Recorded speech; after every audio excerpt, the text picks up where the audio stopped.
because that drum is all the universe tied up there. It's the water of the ocean. It's the magnetism of our moon and the galaxies. It's all the movement of the water inside. It has some shells from the sea, and that energy that spirals. It's an energy that spirals, and it also has the hide of a deer or an elk that is breathing still, because it breathes water, it drinks water, that drum. And it's the only instrument, I would say, in the whole world that tunes up, to each person, to each vibration.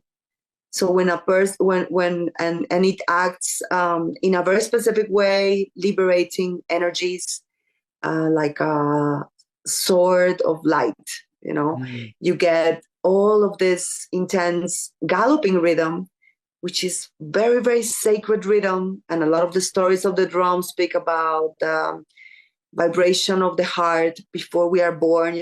When we first are born, we have a very high speed heart, and it gallops through this rhythm. And then also it's the same rhythm when we die, when we are going to die. It's very, very similar. And it's that same vibration that enters the body and our memory and activates all that, and also releases, because that's the way that we work. We work a lot with our sacred music. We don't sing these songs every day. That way we can call specific energies in that moment. For even some rituals, it's forbidden, or not forbidden, just like not recommended, right? To use these energies for a specific moment, because they are very different type of songs. But the water drum and the rattle together, it's the whole vibration of creation. The rattle goes and follows the heart, and the heart follows the rattle.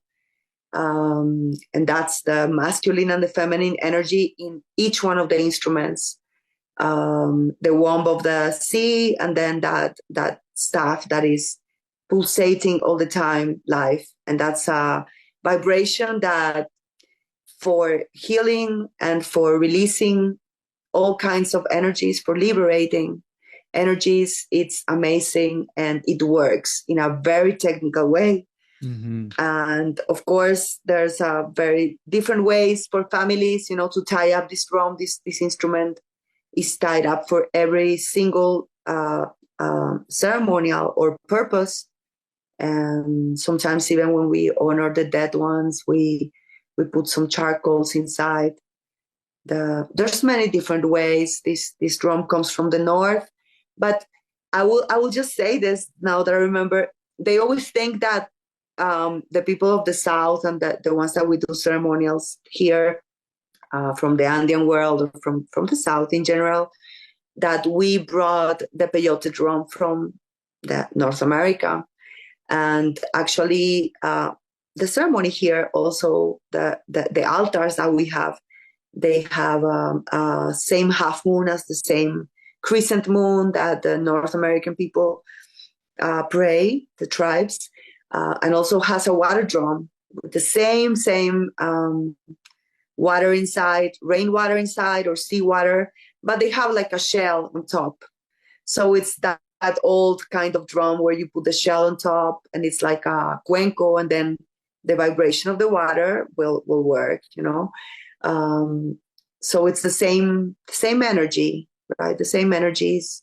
In Mexico, they also have this type of drums, but of course the peyote drum, in the modern way of looking at it, it's amazing. It's an amazing instrument. It's already done. It has all the same, and in sound, of course, it vibrates much more than the old drums that we will find here in the South.